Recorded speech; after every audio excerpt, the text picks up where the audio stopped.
আজকে আপনাদের একটা বিশেষ ঘর দেখাবো, যা আমি মানে বিক্রমপুরের মেয়ে হয়েও আমি এত সুন্দর ঘর, এত বড় ঘর কখনোই দেখিনি। আমরা একতলা ঘর, দেড়তলা ঘর, দোতলা ঘর, এরকম অনেক ঘর দেখেছি, কিন্তু এই যে আমার পেছনে যে ঘরটি, এই ঘরটি 3 তলা। ভাবা যায় যে কাঠের এবং টিনের তৈরি 3 তলা বাড়ি। এই ঘরটির কিন্তু আরেকটি নাম আছে, জমিদারের নাকুচা ঘর। আমরা এই ঘর সম্পর্কে একটু জানবো এই ঘরের যিনি মিস্ত্রি তার কাছে। কেমন আছেন আপনি? এই তো ভালো, আলহামদুলিল্লাহ। কি নাম আপনার? আমার নাম চন্দ্রদেব। চন্দ্রদেব।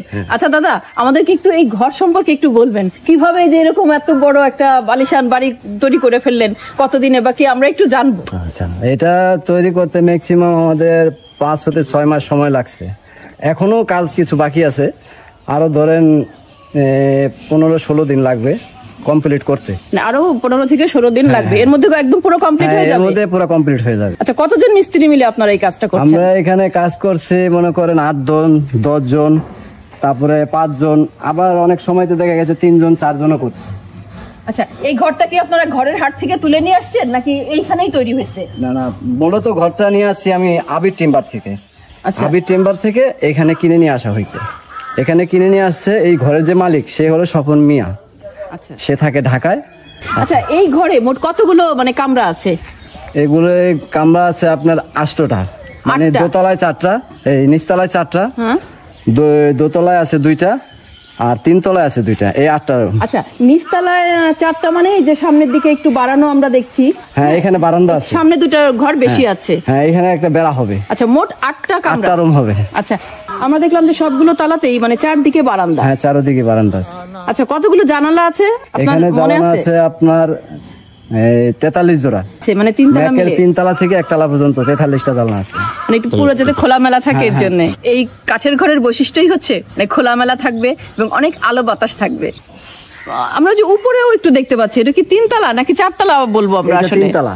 3 তলা। হ্যাঁ, এটা আর 3 তলা। উপরের যে ওই অংশটা, ওই অংশটা হচ্ছে এটা একটা সৌন্দর্যের জন্য। ওইটা কি ব্যবহার হবে না? না, ওইটা ব্যবহার আপনি ইচ্ছা করলে করতে পারবেন। দেখা গেছে কিছু মাল সামানা বা কিছু আসবাবপত্র আছে যেগুলো আপনার লাগতেছে না, ওই জিনিসগুলো আপনি ওখানে রাখতে পারেন স্টোর রুমের মধ্যে। আচ্ছা, আমাদের বিক্রমপুরে বলে কি কার? হ্যাঁ, এটা হচ্ছে আপনার মানে উপরের যে অংশগুলো রাখে কার বলে, তাই না? আঞ্চলিক ভাষায় কার বলে। এটা কি তাহলে ওই কার? হ্যাঁ, ওইটা হচ্ছে ওটা স্টোর, যেটা আমরা বলি স্টোর বলে। আচ্ছা, এই ঘরটা তো দেখলাম আমরা বিশাল, মানে 8টা কামরা। এবং কিন্তু আরেকটা জিনিস আমি খেয়াল করলাম যে পেছনটাতে মানে এই ঘরের মানে 3 ভাগের 1 ভাগ কিন্তু আবার ইটের তৈরি। ঘরের যে মালিক সেন, তার নাম হচ্ছে স্বপন মিয়া, ঠিক আছে, মাইসপাড়া স্বপন মিয়া। তো সে আবার ওই পেছনে যে আপনার ইটা দিয়ে বালু দিয়ে যে যা করা হয়েছে রুমটা, এটা মানে সে এক্সট্রা ভাবে করে নিছে। এই যে 2টা ঘর আপনারা মিক্সড করলেন কিভাবে? এইটা মিক্স করলাম, মনে করি আমরা ঘরটা আগে তৈরি করছি, ওই বিল্ডিংটা পরে তৈরি হয়েছে। আচ্ছা, মানে কাঠের ঘরটা আগে হয়েছে? হ্যাঁ, কাঠের ঘরটা আগে হয়েছে, বিল্ডিংটা আবার পরে হয়েছে। আচ্ছা, মানে সেই আধুনিক মানে সুযোগ সুবিধাও আছে, আবার সেই যে আমাদের বিক্রমপুরের ঐতিহ্য মানে সেটাকেও ধরে রাখার জন্য তারা এই ঘরটা করছে, মানে একের ভিতরে 2। এই ঘরটা কতদিন টিকবে বলে মনে করেন? এই ঘরটা আপনি মনে করেন যেইভাবে আছে, যদি একটু ভালো করে যত্ন আদি করা হয়, তাহলে দেখা গেছে আপনার এই ঘরটা 1-150 বছরও কিছু হবে না। মানে 150 বছরেও কিছু হবে না? না, এটার ভিতরে আপনার কিছু কিছু কাজ আছে, এগুলা এই মালিকের করে রাখতে হবে। যেমন ঘরের মধ্যে তেল দিতে হবে, পরিষ্কার পরিচ্ছন্ন, এটা করে রাখতে হবে, তাহলেই দেখবেন এই ঘরটা আবার। এবং এটা আমি বিশ্বাস করি যে আপনি বললেন যে 150 বছর টিকবে এই ঘর, এতে কোনো কাঠের কোথাও কোনো ঘুণে ধরবে না? না না না, এটা কোথাও ঘুণে ধরবে না, এটা সম্পূর্ণ নাইজেরিয়ান লোহা কাঠ। মানে লোহা কাঠ? হ্যাঁ। মানে লোহা কাঠে কি ঘুণ ধরে না? জি না, লোহা কাঠে ঘুণে ধরে না। কাঠে ঘুণ ধরে অবশ্যই, কিন্তু লোহা কাঠে ঘুণে ধরে না। আচ্ছা, আপনারা যে কাঠের যে অংশটুকু করলেন, মানে এটা করতে আপনাদের কেমন খরচ হয়েছে? এই কাঠের যে অংশটা আছে, এই অংশটা খরচ করতে দেখা গেছে ব্যয় হয়েছে আপনার 50 থেকে 60 লাখ টাকার মতন। 50 থেকে 60 লাখ টাকা কাঠের ঘরে? কাঠের ঘরে। মানে এই খরচ হয়ে গেছে নাকি আরো হবে সামনে? মানে এটা টোটালি এই টাকাটা কমপ্লিট করতে 50 থেকে 60 লাখ টাকা লাগবে। মানে বুঝলেন, এই ঘরের পেছনে কিন্তু আবার কংক্রিটের বিল্ডিংও আছে, তার মানে পুরো বাড়িটা কমপ্লিট হতে 1 থেকে 100 কোটি টাকার মতো লেগে যাবে। আমরা আছি এখন 3 তলায়। তো এই যে কাঠ এবং ইটের যে বাড়ি, এই বাড়ি যারা তৈরি করছেন, ঘরের যে কারিগর, এরা 4 জন মিলে তৈরি করছেন। তার মধ্যে একজনকে আমরা পেয়ে গেছি। কি নাম আপনার? আমার নাম হচ্ছে লিটন চন্দ্রমণি। লিটন চন্দ্রমণি। আচ্ছা, এই যে আপনি তো যে ঘরটা তৈরি করছেন, এটাকে আপনি বলতে পারবেন যে এখানে দেখতে পাচ্ছি আমরা একটু কাঠের বারান্দা, আর এই পাশে কংক্রিটের, এই 2টা বারান্দার সঙ্গে কি কোনো মানে যোগসূত্র থাকবে? এখনো মানে সিদ্ধান্ত নেয় নাকি এটা কি যোগসূত্র থাকবে কিনা, এর জন্য কি এই জায়গাটা গ্যাপ আছে? হ্যাঁ, গ্যাপ আছে। আর এইটা মনে করেন যে পুরোটাই কাঠের ঘর, আর এই পাঁচটা রাখছে হলো আপনার বিল্ডিং এর ই করার জন্য। এই রুমটা সম্পর্কে একটু জানবো, এটা কিভাবে হচ্ছে, বা এটার সঙ্গে বাথরুম আছে কিনা? না, এটার সাথে কোনো বাথরুম অ্যাটাচ নাই। আর এই রুমটা এটা তো লাগবে টয়লেট, মানে এটাও একটা টয়লেট হবে। হয় টয়লেট। এখানে আপনার হবে সিঁড়ি, মানে নিচে নিচে দোতলা থেকে 3 তলায় সিঁড়ি উঠবে।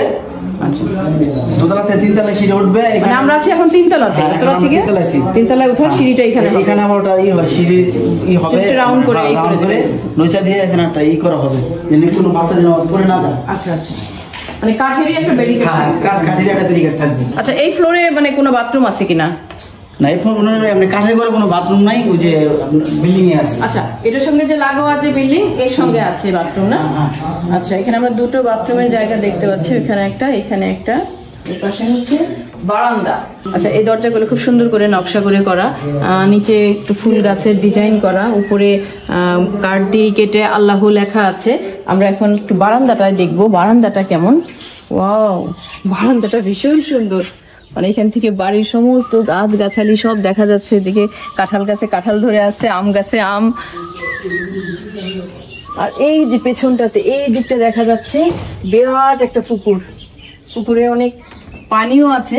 পুকুর পাড়ে যে হিজল গাছ, হিজল ফুল একদম পানির মধ্যে ভেসে আছে, ওই সাইডটা একদম লাল হয়ে আছে। আর এই দিক দিয়ে আরেকটা সিঁড়ি, দেখি আমরা এটার উপরে কি আছে।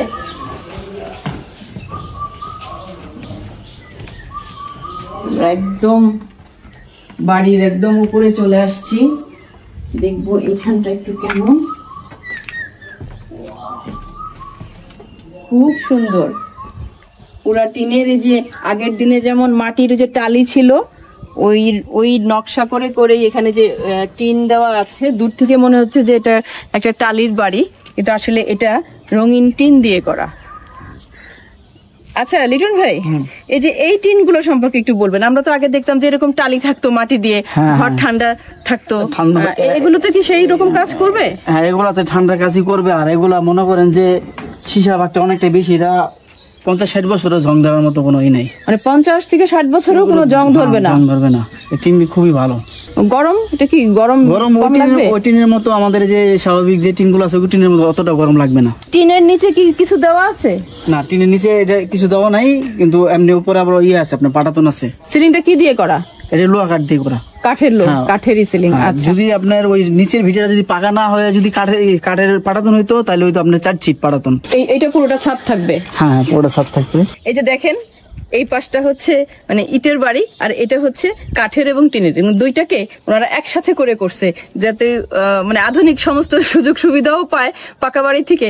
আবার সেই যে পুরনো বাপদাদা আমলের যে টিনের ঘর, মানে ওনারা এটাকে সামনে রাখছেন। এটা আমার ভীষণ ভালো লাগছে যে অনেকে সামনের দিকে একটু বিল্ডিংটা রাখে, কিন্তু ওনারা টিনের যে কাঠের আর টিনের তৈরি যে বাড়িটা ওইটাকে ওনারা সামনে রাখছে। এটা দেখে আমাদের ভীষণ ভালো লাগলো। এর আগেও না, এটাই আমার জন্য ফার্স্ট টাইম। এটাই প্রথম? হ্যাঁ, এটাই প্রথম। আচ্ছা, আপনি তো তৈরি করেন নাই? না, কোথাও কি দেখছেন আপনি? হ্যাঁ, দেখেছি। এটা আরেকটা আছে আমাদের বিক্রমপুরে, আপনার হয়েছে ওইটা ফারুক মির্জা সাহেবের বাসা। আমাদের বর্তমান আমাদের যেখানে থাকি বিক্রমপুরে, ওই তারই বাসায় আপনার 3 তলা একটা কাঠের ঘর আছে, ওইটা হয়েছে বেশ গায়ে পড়ছে। তার মানে ওটা প্রথম হলে এটা দ্বিতীয়? এটা দ্বিতীয়। বিক্রমপুরের মেয়ে হয়েও এরকম 3 তলা কাঠের ঘর কিন্তু আমি আগে কোথাও দেখিনি। রানীখালের মাঝপাড়ার এই মিয়া বাড়িতে এসে 3 তলা কাঠের ঘর দেখিলাম চক্ষু মেলিয়া।